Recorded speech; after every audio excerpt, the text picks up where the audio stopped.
Guys, I want to thank the sponsors of the podcast. I want to thank GoHunt.com, my friend Cody Nelson, the glassing guru, the optics authority. He's the optics manager at GoHunt.com. If you have any interest in buying optics or have any glassing questions, whether it be tripods, spotting scopes, rifle scopes, range finders, anything to do with glassing, give Cody a call, 702-847-8747. That's extension 2, or you can email him at optics@gohunt.com. You can also send him a text or call him on his cell phone at 602-399-3699. Guys, right now at GoHunt.com Insider, you can take advantage of the free trial. Go to GoHunt.com/JScott. You're going to be able to take advantage of a free trial of the Insider. GoHunt is always adding more value for their Insider members. They've now added real 3D maps as a part of Insider for no additional cost. What an incredible value. Very soon they're going to have their mobile app up as well. Go to GoHunt.com/JScott and sign up for a free trial. If you're already an Insider member, it's automatically part of your Insider membership. And you can just go to the Maps tab up at the top once you sign in as an Insider. I also want to thank KUIU Ultralight Hunting. That's the gear that I wear on all of my hunts. To find out more, you can go to KUIU.com, KUIU.com. They're a direct-to-consumer company. They sell everything off of the KUIU.com website. I also do a lot of question and answer on my Instagram where I'm answering questions about guys wanting to know about gear about KUIU, so tune into my Instagram. I want to thank KUIU for their sponsorship. I also want to thank Phonescope.com. Use the JScott20 promo code. You're going to get a 10% discount on all orders. Again, thanks to all the sponsors of my podcast. Welcome to the J. Scott Outdoors podcast. Today I've got my good friend Russ Jacoby out of Flagstaff, Arizona. Russ, how you doing? Excellent, Jay. Thanks for having me on. Really excited to be here today. Yeah, it's always great having you on the podcast. We've got a lot to catch up with here. We haven't talked in a while, and a lot's been happening with COVID-19 and drought in Arizona and all kinds of crazy stuff. But first and foremost, what's been going on with you? Well, here in Arizona, as you know, there's a pretty extensive drought. So all of our normal crazy busy has been supplemented by a lot of water hauling. Tell me about that. I saw an Instagram post, I believe, or maybe it was Facebook probably, where you were volunteering your time in your vehicle and stuff for the Arizona Elk Society, it looked like? Yes, sir. So here in Arizona, we are very busy in our outfitting business, and I still run a family and have a day job. But we strongly believe in giving back to the resource. So when the call comes out, when the agencies are saying we're desperate, we need help, all hands on deck, the Jacobys are one of the first ones to step up and say, what can we do? So Arizona Elk Society probably hauls more water than anyone else. And being here in Flagstaff, we thought that's where we can make the biggest difference. So reached out to them and said, what's the worst this time you got? And we'll make sure it gets full and stays full. So they have amazing resources like their water wagons. You couple that with some of our 1-ton diesel trucks, which we're very fond of, and some manpower out of some amazing resources like my son Jacob, and we can fight back on the drought. Tell me about how that process works, where you pull up, get the water, and then where you have to go. Well, you know me, Jay. I'm an equal opportunity engineer. I'll get the water wherever the hell I can get it from. We do follow applicable laws, local regulations, and work with the agencies on where they want us to pull water from. So our first load was actually hauled from Flagstaff. There's a reclamation plant here where we get our water from. And the AES actually has an account that provided that water. But as you can imagine, hauling 12,000 pounds of water from Flagstaff to Tucson consumes some resources. So if we can grab it closer, that's certainly a good thing. There are some sources there in Tucson with some reclaimed water that we use.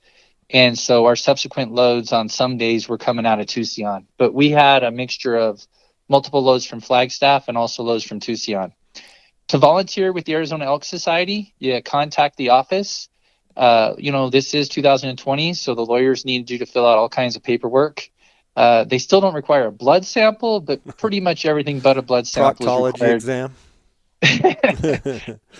But no, it's not that bad. You get approved, and then you go forth and haul water. There's a desperate need there, and certainly anyone can haul water and put it where it needs to go. I'm happy to be a resource to get people connected with the right folks.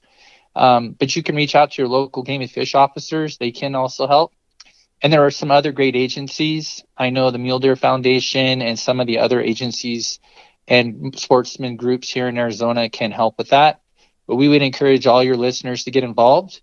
If you're further away, or maybe your life situation isn't such that you can do the boots on the ground type stuff, you're welcome to join us anytime we do it. We'd love to get new people involved in what we're doing. But you can also just support what's happening through a financial donation. On the Facebook pages for all the organizations, there's tabs where you can link in there and donate money. And we're proud to say that when we're hauling, those Facebook posts generate a ton of revenue because we're putting those pictures up there and challenging people to contribute. And it's always good to see people volunteering to haul water, but also the ones that are pinging the account and putting money in it so that there's the funds to make those things happen. Russ, from a actual logistics standpoint, so you get the water and then you pull up to these, I'm assuming these Arizona Game and Fish drinkers, and are you filling the actual storage tank, or are you actually pouring it into the receptacle where the actual animals drink, and then it backfills the? How does it work? It depends on the systems. Some of our older systems have float valves, and so if you put it into the trough, it won't make it back into the holding storage. There are some where you could put it into holding storage and it'll flow through. The one that you saw in that Facebook post, there's no float. So the level in the tank and the level in the drinker are the same, which is a better system than systems that have floats. So we can actually put it in either. And in those Facebook posts, if you look at them closely, you'll see we're doing both at the same time. We would take one tank, because we're hauling two tanks. We take one tank into the storage vessel, and the second tank, we're pouring it in a drinker, and then the water levels equalize. Tell me about, are there animals literally waiting there, like they watch you drive up and they need a drink so bad that they're waiting there, or what kind of reports are you getting from the time that you fill the water till, that the animals immediately get some relief? So there's some of that. We try to not let it get that desperate where they're standing there with their tongue hanging out waiting for you, but that certainly can happen. I don't know of any reports of lost animals, but I do know there's a lot of animals traveling great distances and very stressed trying to get to water right now. If you go to any of these water catchments, I'll call it a sidewalk, there are hammered trails more extensive than you could possibly imagine, leading from their bedding and feeding areas to the tanks. When we're coming in and out, within a mile of those catchments, there's large numbers of animals that are hanging close to those areas, which makes it easier for predation to happen. So the more volunteers we get, the more water we haul, the less stress there is on the animals and the less likely they are to suffer predation that's not natural. I would also like to point out it's not just our large ungulates that are benefiting. People will comment on our posts. There were bats. I actually had a bat flying to the back of my head trying to get to water when we're filling the tank in the dark. There's squirrels and tarantulas and bees and every other critter out there in the woods that are benefiting from it. There's lots of birds. Yeah. We were making friends with lots of Tweety birds. And we're, Arizona Elk Society primarily does, country where there's elk, but is there also a need in some of the, let's say non-elk areas as well? If you're in Arizona, there's a need. And compare that drought that we're in right now to, being a longtime resident. Are we O2 status? What would you compare it to? Worst I've ever seen. Okay. And I've been in Arizona long enough to know. So we obviously spend a lot of time on the Kaibab with bison, and I've never seen it like this before. It's the worst I've ever seen. In regards to bison, you're known throughout the state and all over the Southwest as the renowned buffalo guy. and guide outfitter on the Kaibab Plateau. Let's talk a little bit about the buffalo. I know we've got a draw coming up, the bison coming up, or excuse me, the bison draw coming up. Let's talk about the bison on the Kaibab and the conditions, the state that they're in, etc. Well, it's never a better time to be a bison in Arizona. I think our population is at an all-time high, which is good and bad for bison. Unfortunately, with the current regulations in the Grand Canyon National Park, that area is closed to hunting. And as such, bison are quite intelligent. They've learned that if they're there, they're safe. So they've predisposed to going in the park and staying there. And that causes a disproportionate use of resources, and the Park Service would like to reduce their numbers. So there's been an environmental impact assessment, and they're working hard to try to reduce the numbers. We certainly are doing everything we can on the Kaibab National Forest where we can legally hunt them to reduce the numbers. But unfortunately, there's just not enough bison available to impact the population in a way that needs to happen. So to combat that, the Park Service has done captures the last 2 years where they actually capture live bison and relocate them to other places. Last year, there was roughly 30 bison that left the plateau and went to Indian tribe in the Midwest. And this year, there was roughly 60 bison that left the plateau and went a little further north than that. But those numbers don't even keep up with the current growth rate of the herd each year. So this next year, the Park Service has recently announced that they're working with the Game and Fish Department to come up with a volunteer culling program inside the park. And my phone is blowing up with people going, how do I apply? When does it happen? And all those other details. Those details haven't even been decided by the agencies yet. They're working on that. So it's not time to sharpen your knives just yet, but there should be some form of lethal removal inside the Grand Canyon Park within the next year or two. And those lethal removals are intended, obviously, to reduce bison numbers. But the other thing that does is hopefully removes that safe haven where bison don't feel quite as safe in the park. And hopefully that they'll come off the park more and provide more sport hunting opportunities. Well, that's very, very good news because I know in years past when I've had you on the podcast, there was some talk about, correct me if I'm wrong, but basically just shooting them and letting them lay and letting the meat go to waste. Maybe I'm wrong on that, but it seems like allowing for a hunting opportunity or even a culling opportunity is better than the alternative. Yeah, so there's been lots of things talked about in the past. I don't know that we were ever looking or that they were looking at just a shoot and lay type situation, but certainly a situation where bison are encouraged to leave the park and consume resources off the park is beneficial to the park, but it's also beneficial to sports hunters that would hunt adjacent to the park, which is what we do today. If we had them off the park in greater areas and greater numbers, it would increase the opportunity, and those tags are quite sought after. Sportsmen are ready, willing, and able to harvest bison if given the opportunity. Russ, you've been, a professional guide for a long time, but you've really focused, one of your biggest passions is bison, and you've taken and helped hundreds of people with bison. But recently you have changed your guide service name. Tell us a little bit about your guide service name and your proceeding from here. What's your game plan? So we've incorporated, as we've grown, there's the need to protect our assets. I'm proud to say that we've never had a negative consequence to a hunter while in the field, but it's just wise business practices to pursue that. We're very professional, and we don't do anything that would endanger folks, but in today's litigant happy society, you have to protect yourself. So we're fully incorporated under Adapted Ventures. We're licensed, permitted, and insured here in Arizona, and we have full control of the integrity of our operations. And these changes are meant to really take advantage of the reputation that we've built and the expertise that we've built. We also are branching out into some other opportunities.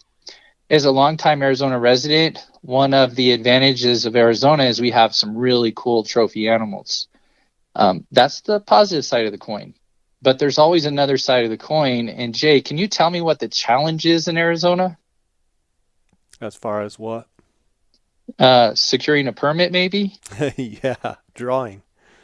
Yeah. So how long does it take to draw one of the better hunts in Arizona? I I mean, mean, we're talking 15, 10, 20 years. 15, 20 years. Right. So I have this ready pool of hunters that have hunted with us, had an amazing experience, and kind of a game changer for them from other experiences they might have had in the past. And they're like, we want to do that again.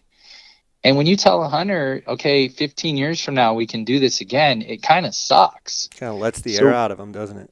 it does. So we're trying to provide an opportunity where folks can go somewhere amazing and have that same kind of world-class experience, but do it every year or every couple years and not have to wait 15 or 20 years for the permit.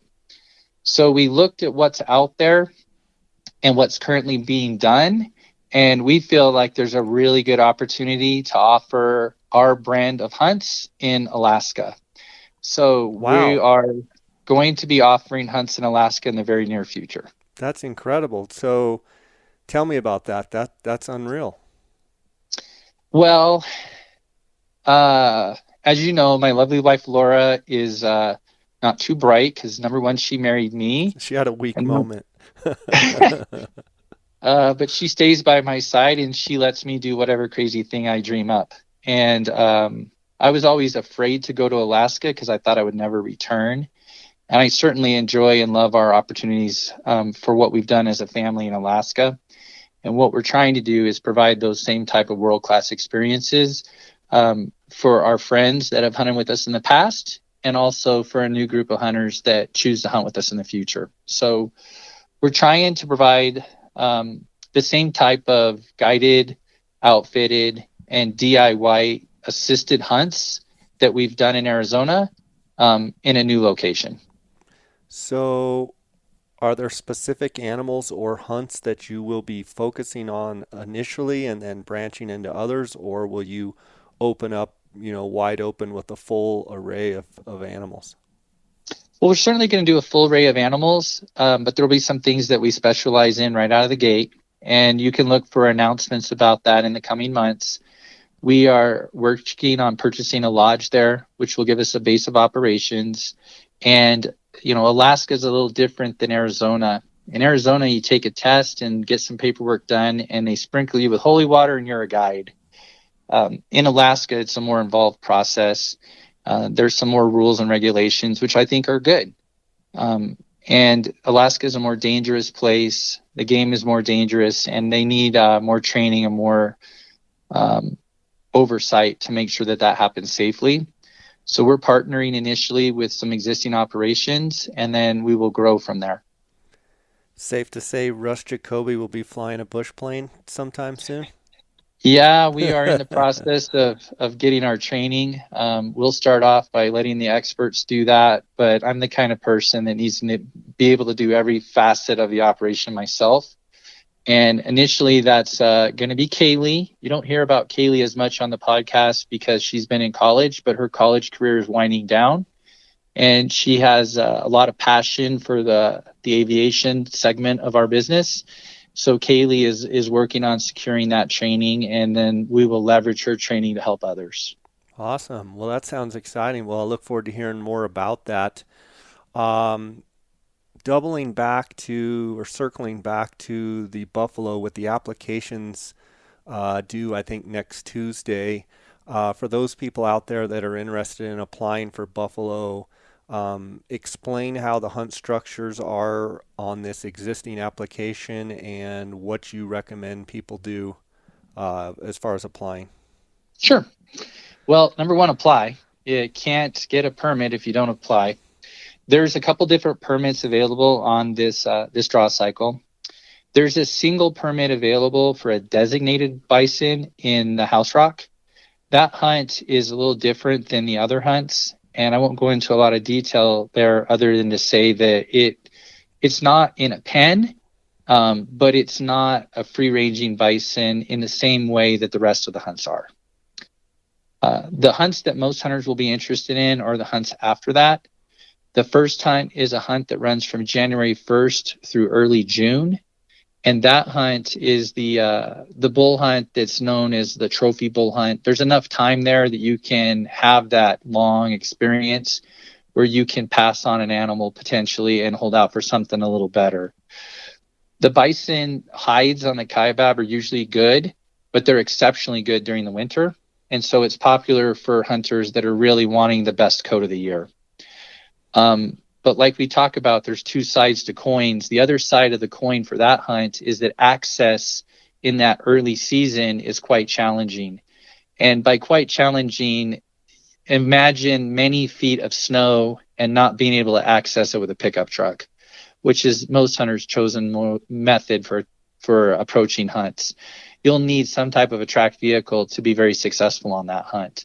So hunters that are wanting to apply for that hunt need to hire someone like myself that has the tracked vehicles or have access or use of the tracked vehicles. I would warn hunters that snowmobiles are not the best machine for those type of hunts. And the reason for that are a couple of reasons. One, the distances are great. It's difficult to transport enough equipment to support that type of a hunt that far from your vehicle. With a snow machine, it's a lot easier to do with a tracked vehicle. The second part of that is there can be times where there's snow and dirt mixture when you get near the bison, and the snow machines don't travel on the dirt very well. Our tracked vehicles can do snow and dirt. And then another part of that is just the safety aspect. You know, being that far from your vehicle and not having as many resources can be a safety issue. So if you're going to tackle that early season, you need to understand what you're getting yourself into. There are a few hunters that will choose to wait till the end of the season when the snow breaks up, but that removes a lot of the benefit of that early season. The second hunt offered there is a multi-week hunt in June, and that makes a great choice for these hunts, and it's very popular with the hunters. One of the advantages of that season is that you can access it with a pickup truck. It's just not quite as long a season, obviously, as that first hunt. As you get later in the year, there begins to be bull and cow hunts that change over as you get into August. There is one cow hunt issued in this draw cycle. After this draw cycle, the hunts will switch over historically to just cow hunts. And so for hunters that don't care about gender, there certainly are better draw odds on most of the cow hunts. But you can apply twice a year in Arizona, so it's a good idea to apply each and every time. And if there's a type of hunt that you're interested in, apply for a permit. If not, apply for that preference point. Good stuff. And how many tags roughly are there? I mean, are there hundreds? How many tags in this draw cycle? So this draw cycle will have the 25 on the early season, and then there's 10 to 12 on the other seasons, depending on which season you're talking about. And there's 3 of those. So, you know, you're 60-ish tags, something like that. And then as you get later in the year, those hunts will pick up again. So by the end of the year, there's over 100 permits available. Over the years doing it so much, how much have you learned as far as bison movement and what to do and what not to do and what you've witnessed? Maybe say in some people that maybe don't understand the movement in and out of the park, and how big of a role does that play in the success of everyone? Maybe if you get one bad group in there that doesn't understand how it works. Well, there's a lot to unpack there, but I'll see what I can do with that.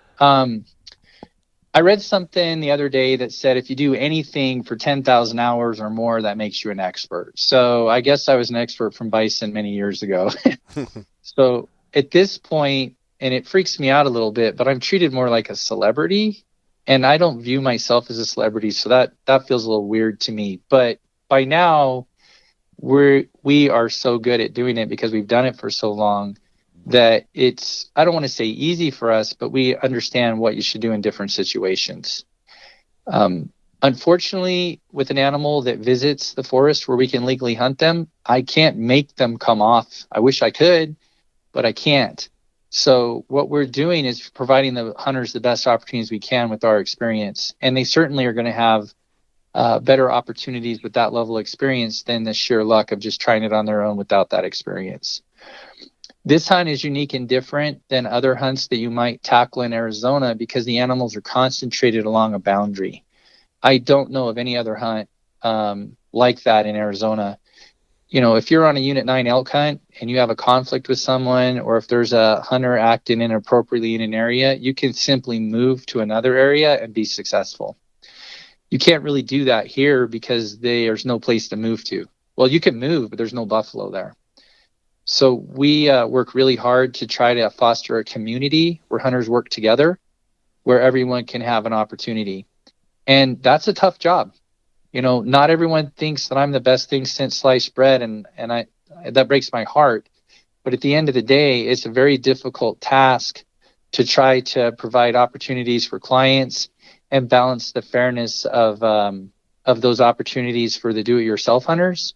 And we have hunters that harvest a bison that are frustrated, but we also have hunters that don't harvest a bison that are frustrated. And we do what we believe to be the right thing, and we have a good reputation and high integrity in our process. And I wish there was a way to never have those conflicts or those negative experiences, but it kind of is what it is sometimes in the forest. I will say that we have much fewer negative experiences than most hunts, which I'm proud of, since most hunts you can just go someplace else, and you can't do that here. Right. Makes sense. Let's shift gears a little bit. And how did you get out during elk season? And if so, what did you experience out there? I didn't guide any hunts during the archery hunt because I had other things I had committed to. But the reports from the field was a very slow rut in some areas, and then other areas they had good rut action. From what I'm seeing from the harvest, it was an off the chart year as far as horn growth, which sounds weird when we just got done talking about drought. But the drought came after most of the horn growth was accomplished.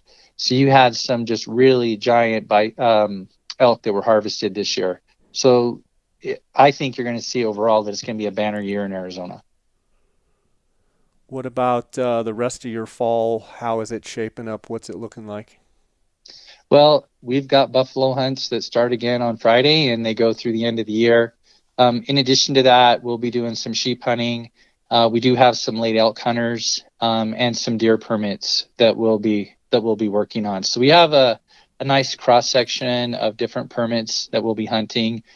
We did do antelope hunt earlier in the year. The antelope, I think, were much more impacted by the drought. You look at guys like Shane Corey. He did a public post where his hunter turned in their permit this year. When you see a guy like Shane Curry that normally year after year is putting up big goats, when you see his hunter turning in a permit because they didn't feel like the quality of the animal was there, that tells you something about the type of drought conditions that we're in. For sure. With that being said, and some of the hunts that still have, are coming up on the schedule, not only for you, but the people listening, what would be some of the things that are going through your mind, whether it be a deer permit or an elk permit, as far as, yes, it's dry and yes, water, but as far as a strategy to be able to say, I'm going to focus on this. What advice would you give people right now? Adapt. So I'll use the elk hunt as an example. We've all seen the videos where you push your call button and the cow call comes out, and the 450-inch bull attacks you at 10 feet. And that may be the textbook YouTube thing that happens, but Jay, you've been around long enough to know that reality is seldom the fairy tale that you see there on the internet. You have to be able to adapt your hunting techniques to the situation at hand. As a sportsman, I find that just naturally obvious, but I don't know that it is for some of my counterparts. As an engineer, I'm good at problem solving. So when I see a difficult situation or a tactic that's not working, I simply change my tactics. I got so many text messages for Russ, the elk aren't bugling. I'm like, so what? Go shoot one. Well, they can't hunt one if they can't push their hoochie mom and get attacked by a bull. Adapt your techniques to the situation. When it's this dry, animals are coming to water. Now, with hunting pressure, they may be coming nocturnal, but I can't tell you how many trail camera photos I saw of elk hitting water at 10 o'clock or in the morning or at noon, and there's no hunters there. So to a certain extent, really dry conditions and no rut, I'd be licking my lips as I was a hunter with that tag in my pocket. There's other ways to kill an elk besides just having them come to a call. So when you look at deer and antelope and other hunts and fall hunts that are coming up, water is a premium, certainly now in Arizona, but change your tactic to match the situation. If the animal's fully nocturnal, sitting in water is not going to work. Can you cut them off when they're coming to water from their bedding areas? So change your tactic to match the situation. If what you're doing is not successful, change your tactic. That's great advice. I've had fun following you on your raptor, let's say, passion for raptors, but also you're pretty hepped up about the new Broncos coming out. As a Ford guy, tell me about that kind of journey that you've been on with, the Raptors. When I first met you, I had a Raptor, you didn't have a Raptor, and then all of a sudden you've got every Raptor, every year you have a new Raptor, everything there is to know about them, which I always say, if you want to know something, I don't have to research it, just call Russ, he's already got it all dialed in. But now the Bronco comes out. What are your thoughts on that whole journey that you've been on with Ford? Well, we love our Ford trucks. Anybody that knows us knows that. And we tease and we jest with the other guys, but there's some good trucks from the other brands if you can't get a Ford. No, we see it as a complete package. So we're able to get our 1-ton diesels, which we use for towing and the water hauling. You cannot move the kind of water that we move with a Toyota truck. It just won't do it. And we're not making fun of those trucks. They're just not made for that. There's just no way. It's not going to happen. I could not do what I do with Bison and the loads that we move and the water that we move with something besides my diesel trucks. So cannot say enough about the capability of the 1-ton diesel trucks. But clearly a 1-ton diesel truck isn't the best for doing high-speed trail camera running or some of the other things that we do. We use the side-by-sides exclusively in the snow. We don't use them for anything else, and that's a personal decision I've made for safety. The safety and comfort of my guides and of my people and our clients is paramount to me. So we've chosen to invest in the Raptor technology from Ford, and there are not too many people that ride in that aren't absolutely blown away by what they can do. We absolutely love our Ford Raptors, and they're not leaving our fleet until something better comes along. But we're able to put hundreds of miles every day on those trucks in a very rough dirt environment and safely and comfortably complete that assignment. And the advantage to me as a business owner is my cost of ownership is actually lower, even though the initial purchase price is higher, because we do less repairs and less maintenance. We have a higher resale value, but we also are not beating up our people as much. I won't admit this out loud too much, Jay, but I might be middle-aged now. And having had 2 back surgeries, that technology just doesn't beat me up as much. And that's a super big deal for me. I want to be able to do this for as long as I can on this planet, and Raptor technology helps me to do that. Broncos.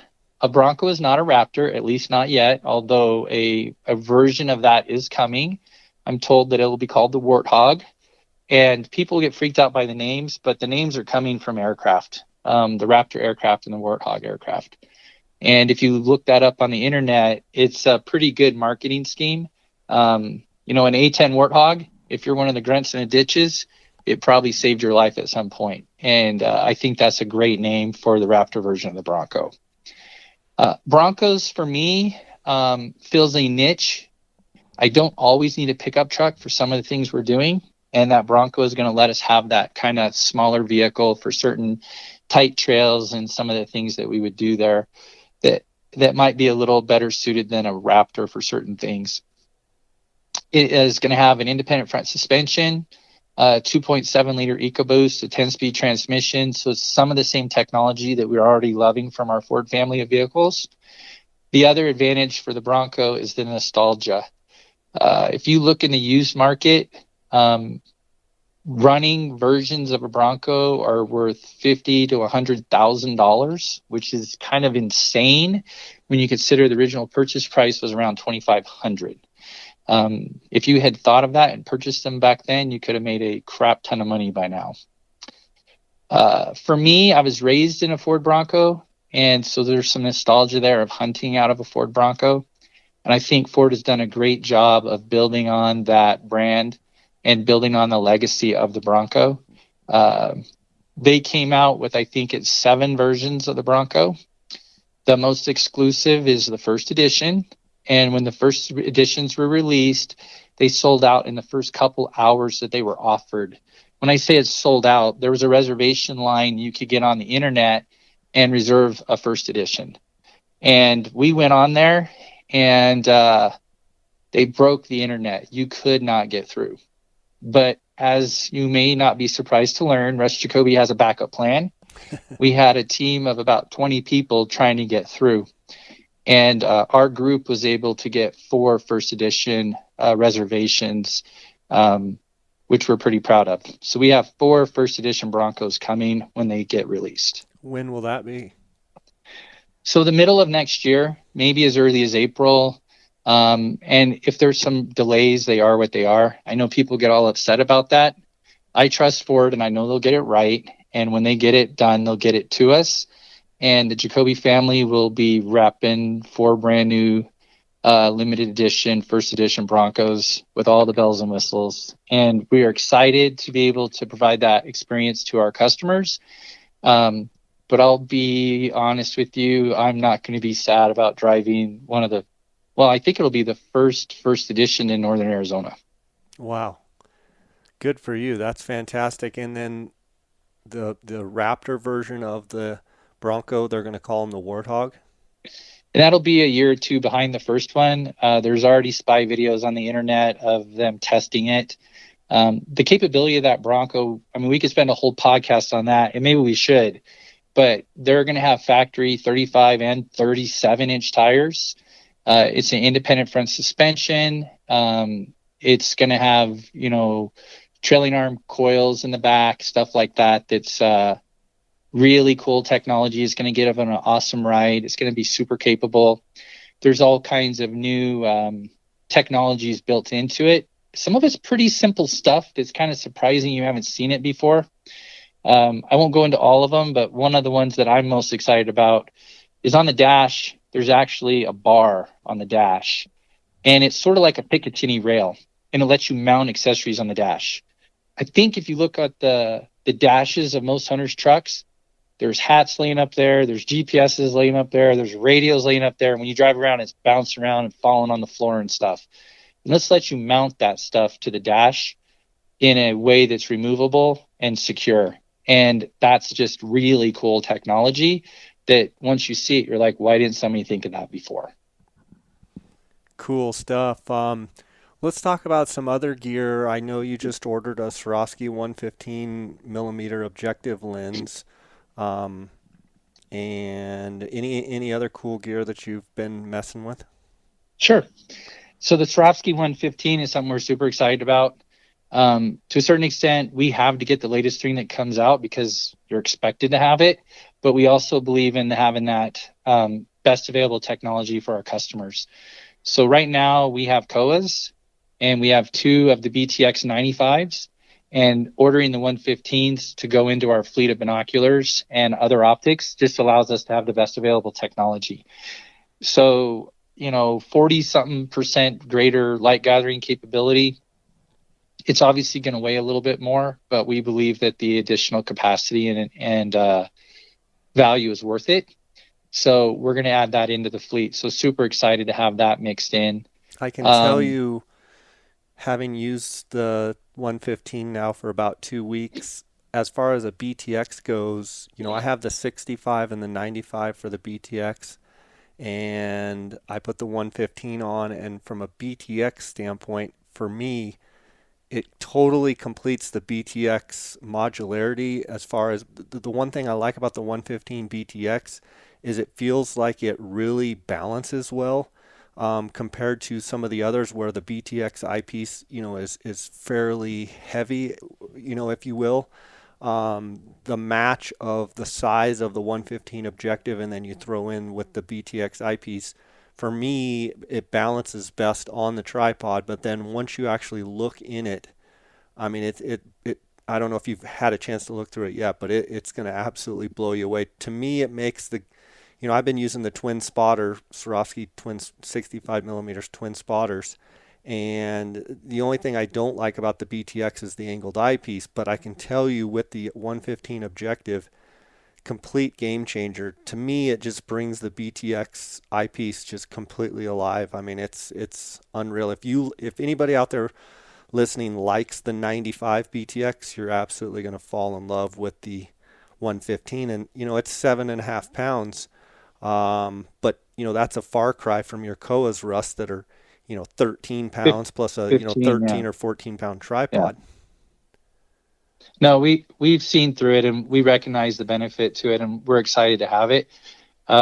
It should be here before sheep season. And so we're excited to have that.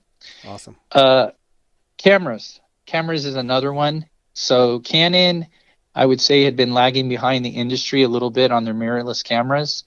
And they prepped the release of their new mirrorless cameras by releasing some amazing new RF lenses. So if you want to think of it this way, Canon historically was the market leader with their L series lenses. And Jay, you and I have both used those for a number of years. But when they were moving to mirrorless technology, they pivoted. They changed from the old style mount to a new style mount. And the new mount is a bigger mount. Um, and there's completely redesigned optical recipes in all the new lenses. The optical elements can be closer to the sensor because you don't have a shutter interfering in the same way. And it's a bigger diameter mount, which lets them go to bigger glass. So the RF technology is a game changer. I have a full set of RF lenses and cameras on order.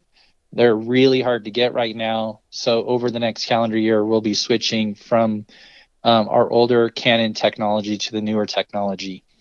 It's not just cameras and lenses. There's new technology built into the cameras. There's 8K video in there, super high rates of frame, and you're going to look at the autofocus and be blown away with what the autofocus is able to do. Do you think it's one of So those things that they weren't first to market, but almost last to market?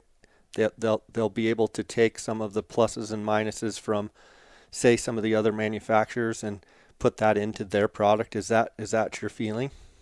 absolutely, they took their time and did it what I would call the right way. And in the end, I think they'll be proven to be the best and still the market leader. But you have to hand it to them. If you look at historical companies, like computer companies, IBM was the company and they didn't pivot and someone else took the market from them. Canon has so much momentum behind them. It's hard for a company like that to pivot. They don't pivot as quickly as a newer company with a smaller market share, like someone like Sony. They don't have as much to lose. So they were able to pivot quickly and head down a path. Canon recognized that path, recognized it was real, took the time to really do good engineering behind the principles of their new market offering, because professional photographers invest so much in their lenses, you're really buying into the lens and the camera is an afterthought. And consumers don't always think that way. We think of camera and then what lens do we use? But they got the lenses right, and now they're making the cameras to go with them. And the R5 is my camera choice from Canon, and they have their flagship camera available probably next year, and I will be investing in that as well. Tell us about why mirrorless is better than the older technology? So I'm really big on analogies, and I would tell you it's sort of like drum brakes and disc brakes. Um, when you have a mirrorless system, there's no mechanical shutter. So if you don't have mechanical movement, you don't have that Vibration? limitation. You don't vibration, and you don't have the limitation of the time it takes for the shutter to move. Mm-hmm. Shutter can only move so fast, and you can actually wear shutters out. So the newer technology removes that shutter. It lets you put the lens elements closer to the sensor, but it also allows you to do some things electronically that you can't do mechanically. So it gives you some options there. One of the reasons I think that Canon was slower to market with the mirrorless technology is their professional photographers are very important to them, and professionals don't always switch just at a whim. It has to stand up to rigorous professional use and be proven to be a better system before they're going to switch. There's too much at stake for the type of photography that they do. The mirrorless technology has advanced to the point where that's now available. Things like the viewfinder early on weren't as good as the viewfinders today. In a DSLR camera, the viewfinder is an actually optical path showing you the same image that the camera is going to see on the sensor. With a mirrorless camera, there's a little tiny computer screen you're looking at. You're not looking at an optical path, you're looking at a display of what the sensor is seeing. And that technology wasn't advanced to the point that it is today. What they're able to do with miniaturizing electronics and displays, just because you want it, doesn't mean that it can be manufactured repeatedly and affordably. And the technology is all coming together. And there's actually quantum leaps forward in the technology that gives consumers and professionals some really awesome new technology. Sounds great. What else you got up your sleeve? Well, I can't tell you all my trade secrets, Jay. The satellite texting, I know there's several brands out there. Satellite texting has been a game changer for us as far as safety and communication in the backcountry. And I will put out my safety Sally minute on the internet, if we can call it that, of if you don't yet have a spot or an inReach or one of the other types of devices available, I would strongly encourage you to consider investing in them. And I'll share one or two stories of why I think they're important. And if I cry, Jay, I apologize in advance. We were on the Kaibab, and then we left for a trip to Alaska. And while we were gone, some other people were covering the hunt for us. One of the DIY hunters had a friend in camp that had a heart attack. And they actually pushed the SOS button on an inReach. And a helicopter landed and flew that guy to a hospital. If he did not have an inReach and pushed the SOS button, he wouldn't be with us today. So you hear about it on the internet, but it actually happened 100 yards from my camp just a month or so ago. So I will throw that out there, and I'll tell one other one. I won't share names because of privacy reasons, but one of my past hunters, his daughter needed a liver transplant. And just saying that out loud, Jay, it hits me close to home because I care about my daughter. Life goes on, even when you have a family member that's ill like that. He still wanted to be able to participate in his fall hunts. So he reached out to me and he's like, Russ, I got to have a satellite phone or some way that I can be in touch. She's on the donor list, and if she gets the call, I need to be there. He reached out to me. We loaned him one of our inReach units, and he was able to be there for her liver transplant because he had an inReach. Being able to have that kind of connection in the wilderness, those are dramatic examples. Not all of the examples are liver transplants and your hunting partner dying in the field. Just as important is being able to text your wife and check in and go, hey, honey, I miss you and I'm doing okay. And honestly, most hunters are more likely to use their device in that way. But if you have not yet invested in the technology to text your loved ones from the wilderness, I'm going to use the I word. Can I use the I word, Jay? Yep. You're an idiot. You need to have that technology in your backpack. In today's modern world where things happen, it's a safety thing, but it's an also courtesy to your loved ones back home thing. And I just strongly encourage hunters to seriously consider doing that. What is your device of choice? So we have over a dozen units, and the device that I use for all of my hunters is the Garmin InReach Explorer Plus. I find it to be a great combination of cost, performance, capability, which I add up to be good value. We're on the unlimited plan, which costs us $50 a month to text, unlimited. And the device's street price is around $450. You can commonly find them on sale for around $400. So it's not free, and it adds up. It takes some commitment to do it, but it makes a big difference. I kind of focused on. Sorry, Jay. Yep. Nope. Keep going. I kind of focused on the dramatic safety part of it, and also the checking in with loved ones part of it. But hunters, maybe this will get them over the edge. Where it is legal to use electronics to stalk game or to communicate about the location of game, because I know it's not legal everywhere, it's a great way to stay in contact with your hunters. We're in the field, and we've got guides checking cameras in one location, hunter in one location, guide in another location. We come across the target critter, we're able to communicate no matter where we're at. And having that capability to communicate when you lose cell signal is a game changer. It really, really makes a difference. It promotes conservation. When we're on the Kaibab, I can reach out to law enforcement and report issues when we see them. I can reach out to law enforcement and we can get permission to fill water tanks. It's a big part of that water hauling that we do, but it's also a big part of the volunteerism that we do. We guide a large number of donated hunts for sportsmen and children with life-threatening illnesses. When we have a hunter that gives up on a hunt or their schedule changes and we find out about it, I can quickly and remotely reach out to the agencies, get a tag transferred, and get a hunter up there and take advantage of those seasons where a day or two can make the difference between success or failure on those hunts.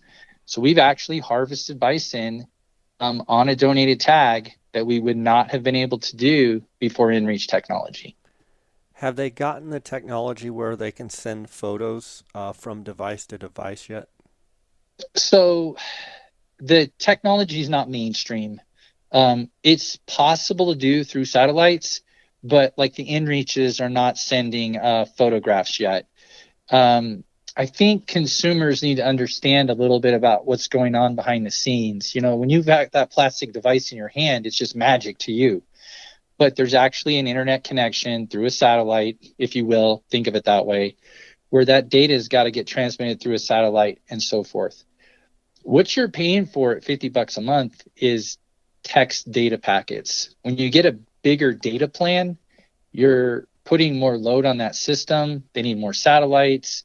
The costs are going to be different. So one of the reasons you're not seeing that yet is the certain size of the system and the capability of the system and the costs associated with it. So if you're willing to pay the coin, you could do it today, but it hasn't hit mainstream in the same way that InReach texting has. Makes sense. What about the Mini? So the Mini is really popular with a lot of hunters. We had about 10 Minis when we first started, and we had a high failure rate with the Minis. The Minis don't have the same capability that the Explorer Plus has. So for us, we've standardized on Explorer Pluses. We feel like it's a more robust unit, and it has the additional capability. There is a weight penalty there, but we feel like that weight penalty is worthwhile for this device. And with the new operation in Alaska, it's probably safe to say you're going to have 50 of them here pretty soon. We are ordering them by the dozens, and we will be using the InReaches there. I will share a little bit of information about Alaska, where we're trying to go with that. And I will also throw out there that I'm open to suggestions. We've been very successful in the business that we're running here in Arizona. When I started doing this, people told me it wouldn't work, and I'm happy to say we proved them wrong.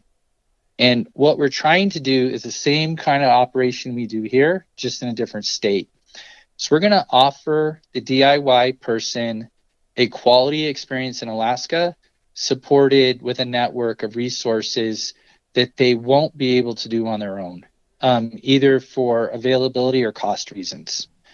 For our outfitted hunters, we're going to try to shake up the industry with offering even better service at what I consider to be a better value.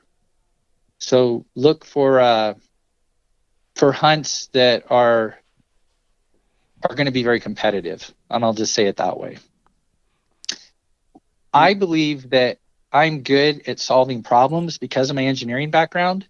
So we're going to try to set up systems that make it easier for hunters to come there.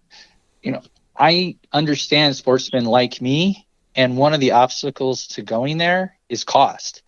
But another obstacle is the equipment and just knowing where to get started. We've been successful on the Kaibab by providing the specialized equipment you need for bison to the hunters. We're going to do that same thing in Alaska. So it doesn't require a huge cash outlay in equipment for you to come and participate in the hunts there. We're going to provide the specialized equipment that you need in Alaska so you don't have to purchase it or bring it with you.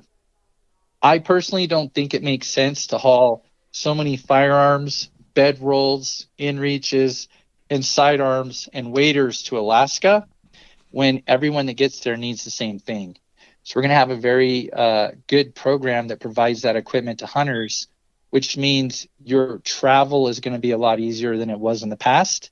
And your quality of the gear and the quality of the experience that you have there is going to be a little easier to do and better quality than you might get today. Makes total sense.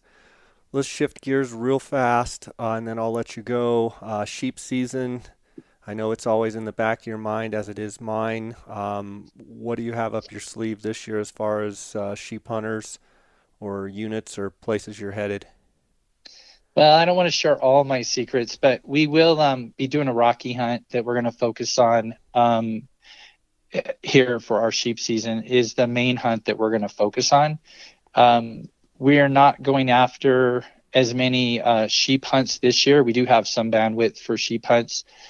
We tend to get a lot of hunters last minute for some of the more difficult units after they've done some scouting and realized it's pretty hard. But we have some stuff planned for what we're doing north, and we need to keep some of our bandwidth available to do what we're going to do up there. So we're going to do some wintertime activities up there that are going to consume some of our resources. Makes sense. Buddy, it's always great having you on the podcast. I want to give you a chance. Any final thoughts, concluding thoughts, or anything else that we didn't talk about? Give you a chance to do that and then shake you loose. So I appreciate you coming on and spending time with us. Well, we don't talk about COVID or politics on the podcast, but I will throw this out there. Last time I checked, we still live in the United States of America. And I would encourage every one of your listeners to get out and vote. This is probably one of the most important elections that I've seen in my adult lifetime. And I think I know how you want it to turn out and how I want it to turn out. And it's going to affect future generations. So get out and vote. I won't weigh in on the whole mask controversy, if I can use that term. But, we are Americans and we have freedoms. And I think we need to exercise those freedoms. But we also need to be sensitive to not everyone thinks or believes the way that we do.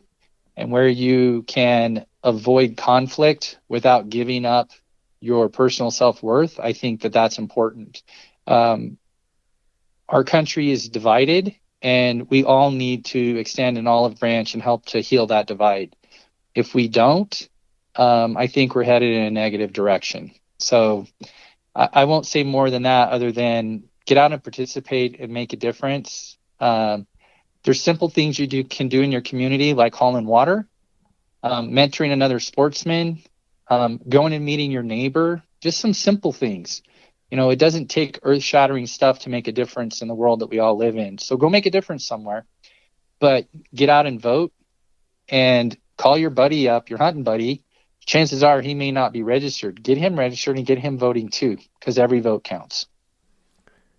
Very well said. Russ, how can guys get a hold of you? How can they follow along with what you're doing? So I'll give you my email and my phone number, and I encourage people to use that. Recognize that we are in the wilderness a lot. If I don't call you back, it's because I did not get the message. Please reach out to me again. The number is 928-814-9622. And the email is coyote, COYOTE, rustler, RUSTLER, @gmail.com. And you can also find me on Facebook. We're pretty busy people. I can't be on all the social media platforms. There's a media page on Facebook for Arizona bison hunting. So I'm on that forum and my personal page on Facebook the most, because that's where a lot of our client base is at. But I'm being told that I need to spend more time on Instagram. So when I get my fancy new camera, I guess I'm going to have to spend more time over there as well. I always enjoy your Facebook posts, so in depth, and it's always great talking to you. We're going to have to do it again and do it again soon. So thanks for sharing all your knowledge and pouring out all of everything that's inside that brain of yours. We just got a little glimpse of it, and I appreciate that. Jay, it's always good to talk to you. I hope we get to share a meal over a campfire when we can have them again. In the meantime, I hope we're able to glass Sheep Mountain with you before the end of the year. Sounds great, buddy. God bless. You too. Have a great day. Okay.